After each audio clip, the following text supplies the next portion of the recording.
अस्सलामुअलैकुम। वालेकुम अस्सलाम। सर कैसे हैं? अल्हम्दुलिल्लाह ठीक। सर आप सुनाए क्या हाल है? ठीक है अल्हम्दुलिल्लाह।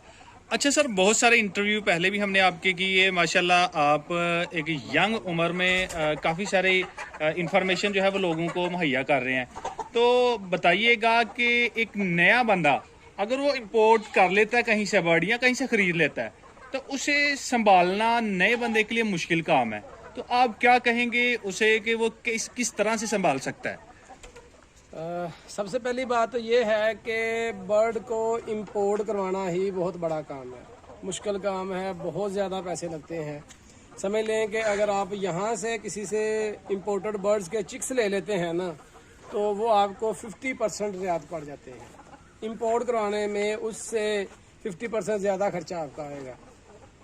दूसरी बात यह है कि अगर आपने बर्ड को इंपोर्ट करवा लिया है, अब मैं अपने तजर्बे की बेस पे ये बात कर रहा हूँ, शायद कुछ दोस्त कुछ और भी करते हों, कोई मेडिसिन भी देते हों, बहुत कुछ लोग करते हैं, लेकिन मैं अपने तजर्बे की बेस पे जो काम मैं करता हूँ मैं आपको वो बता रहा हूँ कि मेरे पास जब बर्ड आ गया है, मैंने उसको पहले दिन आते ही उसको सबसे पहला काम जो करना है, मैंने उसको प्याज खिलाना है। और प्याज मैंने उसको खुद पकड़ के अपने हाथ से खिलाना है। और कम अज़ कम उसको एक जो एवरेज साइज़ का एक प्याज होता है ना, वो पूरे का पूरा उसको मैंने खिलाना है। सबसे पहला काम ये होता है। दूसरा, मैंने उनको पहला जो वीक है, पहला हफ्ता जो है, पूरे हफ्ते में मैंने उसको ये आम रूटीन का जो सादा पानी है ये नहीं पिलाना। एक तो जो मेरा उसके लिए पानी होगा वो फ़िल्टर वाला होगा, और दूसरा मैं उसके पानी में ORS जो आम बच्चों के लिए मिलता है, ORS मैंने उसके पानी में मिक्स करके उसको वही पानी देना है। मतलब मैंने उसको सादा पानी नहीं पिलाना है। अगली बात यह है, उसको कोई भी सख्त ग़िज़ा नहीं देनी, कोई ऐसी खुराक नहीं देनी पूरे हफ्ते के लिए जिसको हज़म करना मुश्किल हो, जो सख्त डाइट हो, तो वो उसको नहीं देनी। उसको हल्की खुराक देनी है।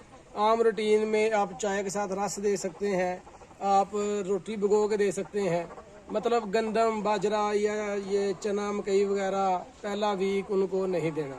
उसके बाद आस्ता आस्ता जब मैं एक हफ्ते के बाद समझ लें कि बर्ड को किसी किस्म का मसला नहीं है, हाँ प्याज मैंने पहले दिन भी खिलाना है, उसके बाद मैंने रूटीन रखनी है थोड़ा सा प्याज, फिर मैं उसकी क्वांटिटी कम कर देता हूँ। थोड़ा सा प्याज उसको डेली बेस पे सुबह उठते ही खिला देना है। ये एक हफ्ते तक की मेरी रूटीन होगी। मैं सुबह सुबह उठते ही उसको डेली खिलाऊंगा। और अल्हम्दुलिल्लाह जितने भी बर्ड्स बाहर से आए हैं या इंपोर्ट करवाए हैं, अभी तक कोई बर्ड ज़ाया इस वजह से नहीं हुआ कि वो बाहर से आया था या ये किसी और शहर से आया है तो उसको पानी का मसला यहाँ पे आके हो गया था। अच्छा सर, ये माशाल्लाह आपने बड़ा अच्छा तरीका बता दिया। एक तो सादा लफ्जों में, दूसरा सादा तरीका जिसे हर बंदा कर सकता है। जी सर, ऐसे जब भी इन्वायरमेंट चेंज होता है, बाहर के जो मुल्क हैं वहाँ पे कुछ और इन्वायरमेंट होता है, यहाँ पे और है, तो जाहिर सी बात है मसला तो आता है। तो आपने ये तो बता दिया कि इनको ये चीज़ें दे दें तो बेहतर हो जाता है। अब बाज़ औक़ात ऐसा होता है कि बर्ड जब आपके पास आता है ना, तो तब ही उसे मसला हो चुका होता है। तो उसके लिए क्या करना चाहिए? यही रूटीन रखनी चाहिए या थोड़ा बहुत तो कुछ इजाफा कर लेना चाहिए? ये डिपेंड करेगा उस बर्ड के ऊपर कि उसको मसला क्या हुआ है। अगर तो उसको कोई मसला है, जैसे आम रूटीन में बर्ड्स को करेजे का मसला हो जाता है या फीवर वगैरह हो जाए, बुखार वगैरह हो जाए, तब तो आपने करेजे के लिए अमाक्सल को आपने थोड़ा सा गुड़ लेके उसमें मिक्स करके आपने वो उसको देना है। और साथ उसको गर्म पानी, नीम गर्म पानी जिसको कहते हैं, फिर वो पिलाना है। ठंडा पानी उसको वो ना पिए। और अगर उसको बुखार का मसला है तो सिंपली आपने ब्रूफिन या पेनाडोल दोनों में से एक सिरप अपने पास रखें। इसकी भी आप रूटीन बना लें। ब्रूफिन या पेनाडोल दोनों में से एक सिरप आप उसको फिर रूटीन में देना शुरू कर दें, थोड़ा थोड़ा करके। ये ना हो कि बहुत ज़्यादा क्वांटिटी कर दें, 1 सीसी से ज़्यादा नहीं उसको करना। तो वो उसको पिलाना शुरू कर दें। 1 2 3 दिन में उसकी रिकवरी। हाँ, प्याज आपने साथ साथ देना है। हाँ, अगर ऐसा देखना है कि बहुत ज़्यादा नहीं खिला देना, फिर अगर उसको इशू है ना, तो आपने उसको थोड़ा खिलाना है जितना वो आसानी से हजम कर ले। लेकिन प्याज की रूटीन आपने रखनी है। साथ मोस्टली बर्ड्स जो बाहर से कहीं से आए, उनको एक करेजे का मसला होता है, दूसरा सफ़र करने की वजह से बुखार या फीवर का मसला हो जाता है। तो दोनों का आपने सिंपलेस्ट वे में सलूशन करना है। बहुत ज़्यादा एंटीबायोटिक या बहुत ज़्यादा मेडिसिन उनको नहीं देनी आते ही। अच्छा सर, आपने पहले जिक्र किया कि बाहर से बर्ड इंपोर्ट करने की बजाय आप पाकिस्तान से उनके चिक्स ले लें, तो जो ब्लड लाइन होगी वो क्या उसी तरह की होगी? जो उसके पेरेंट्स होंगे उसी तरह के उसके आगे बच्चे जो हैं वो भी उसी तरह के होंगे? और अगर वो इस तरह के होंगे तो उनको उस तरह का तैयार कैसे करना है? जी, पहली बात तो ये है कि पांचों उंगलियां जो है वो बराबर नहीं होती। एक माँ बाप के 5 बेटे हों वो भी सेम नहीं होते, फ़र्क आ जाता है उनकी और उनकी जो क्वालिटी है उसमें। लेकिन ये है कि अगर वो 100% हैं तो वो 95% निकल आएंगे, 90% निकल आएंगे। लेकिन very very near to purity होते हैं वो, उसी तरह के आपके पास होंगे, उसी तरह के वो बच्चे होंगे। हाँ, उनके बच्चों से ब्रीडिंग से अगर आप ब्रीडिंग लेते हैं तो वो आप फिर 100% प्योरिटी की तरफ चले जाएंगे। मैं आपको अपने तजर्बे की बात बताता हूँ कि मैंने सिर्फ एक मेल इंपोर्ट करवाया था, एक मेल प्योर बर्मा ब्रीड से। अल्हम्दुलिल्लाह मैं आपको वीडियो में शो कराऊंगा कि मेरे पास वो उस बर्ड का जब मेरे पास वो पूरा मेल तैयार हो गया ना, मुर्गा तैयार हो गया, मुझे 5 कस्टमर उसके ऐसे लगे थे। अभी उसकी एज थी मेरे पास 8 महीने। उन 8 महीनों के दौरान मुझे 1 लाख की ऑफर हुई थी 5 जगहों से। 5 डिफरेंट लोगों ने मुझे कॉल की थी, हमारे सियालकोट शहर के बड़े मशहूर शिकारी हैं, और उन्होंने 5 लोगों ने मुझे 1-1 लाख रुपया ऑफर किया था उस बर्ड के लिए। वो ज़्यादा भी देने को तैयार थे, लेकिन मैं सेल नहीं था करना चाहता। और नया बंदा होने की वजह से मैंने उसको रख तो लिया, बिल्कुल ठीक पाल भी लिया, लेकिन ना मैं उसकी अभी ब्रीडिंग नहीं था ले रहा कि वो पट्ठा है। हादसाती तौर पे मैंने एक फीमेल थी मेरी, कोई बंदा लेके गया हुआ था, तो मोल्टिंग सीजन में वो पिछले सीजन मेरे पास छोड़ गया।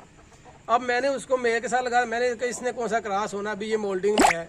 अब हादसाती तौर पे वो क्रॉस होना शुरू होगी, उसने अंडे दे दिए, उसमें से बच्चे निकल आए। हुआ ये कि 2 महीने के बाद मेरे से वो मेल जो है वो एक्सपायर हो गया। अब एक्सपायर होने की वजह भी मैं आपको बताता हूँ, लेकिन उसका फ़ायदा मुझे ये हो गया कि उसका मेरे पास एक पेयर ब्रीडर इस वक्त मौजूद है, जो बच्चे हादसाती तौर पे निकले थे।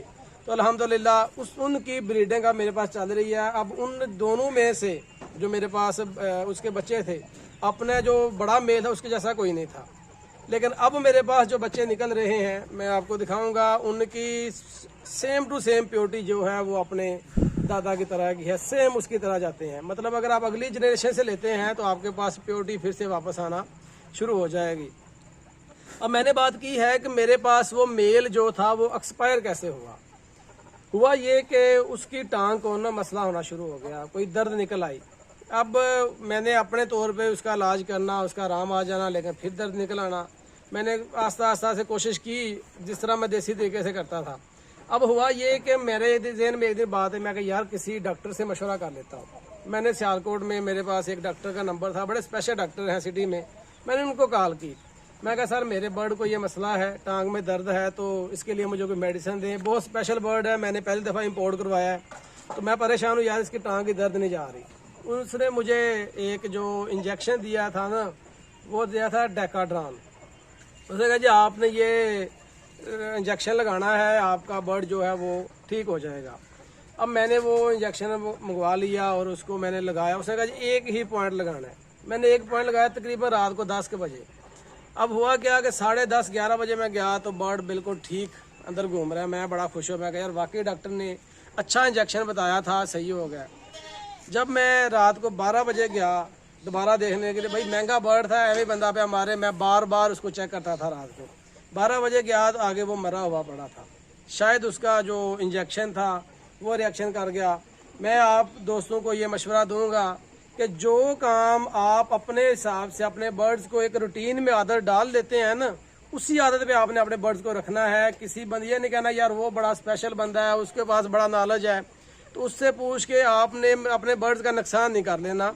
शायद वो जो मेडिसिन बताए वो पढ़े लिखे लोग हैं, अपने हिसाब से वो सही बताएंगे, लेकिन हो सकता है आपके बर्ड्स के बॉडी को उस मेडिसिन की या उस एंटीबायोटिक की आदत ही ना हो, वो उल्टा उसके ऊपर रिएक्शन कर जाए। तो इस वजह से मेरा ये नुकसान हुआ था। जी सर, बहुत शुक्रिया, आपने अपना कीमती वक्त दिया। फिर नए टॉपिक पे इंशाल्लाह आपसे दोबारा मुलाकात करेंगे। अल्लाह हाफिज। अल्लाह हाफिज, थैंक यू सो मच।